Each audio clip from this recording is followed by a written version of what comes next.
The Schuylkill River in Philadelphia is located more than 400 miles from the Kanawha River in West Virginia. The two waterways both sit in the shadow of industry and have something else in common. Trains hauling crude oil travel along the banks of both rivers. It was earlier this year when the winter sky along the Kanawha and Mount Carbon was lit up when a CSX train hauling Bakken crude oil from North Dakota derailed. Randy Fitzpatrick lives across the Kanawha River from where the oil train derailment occurred. And I heard this loud noise. It sounded like jet engines went right over top of our house. That's what it sounded like. And I told my wife, I said, what's that? She said, I don't know, I heard it too. So I came up here in this room, and I looked up that window, and I saw this big ball of fire going up in the air. And the first thing that came to my mind was that an airliner had crashed. The train was transporting 109 tanker cars. 19 caught fire. One home was destroyed. There were no fatalities. As a precaution, a water treatment plant was closed for a short period, but sampling showed no problems in the river. That forced the closing of the West Virginia Institute of Technology, 3 miles downstream in Montgomery. Students here were impacted when the school was closed for a short period. A couple days not showering, people was going crazy.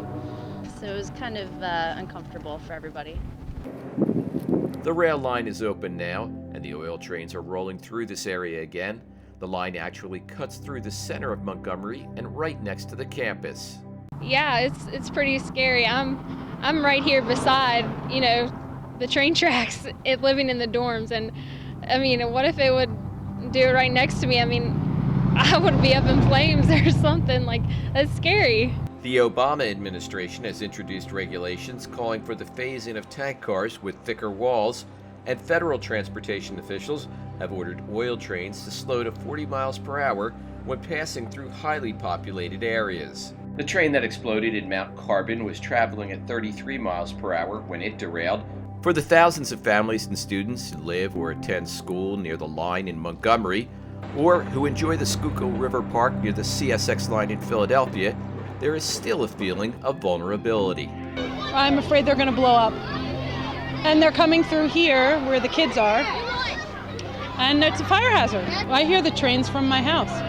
But I run down here a lot, and I come down with my dog a lot, and it is a little bit disconcerting sometimes when they just sit there for overnight, or sometimes it seems like days. I think that if the area was prepared, then as a resident I would know something about what plans are in place, about what to do, about what kinds of accidents there could be, and I really don't think that if the area knew the full risks of what could happen if there was a large oil fire, I don't know how it would be put out, and I don't think most people in the neighborhood would approve of it going on if we were really in control of whether that kind of threat was present. On Saturday, July 11th, a rally will be held at the Schuylkill River Trail Park in Philadelphia as part of the National Stop Oil Trains Week of Action. No, if this had happened in a populated area, it would have been a disaster, a human disaster. And certainly if I lived in an area like that where the railroad went right by my house, I would be concerned.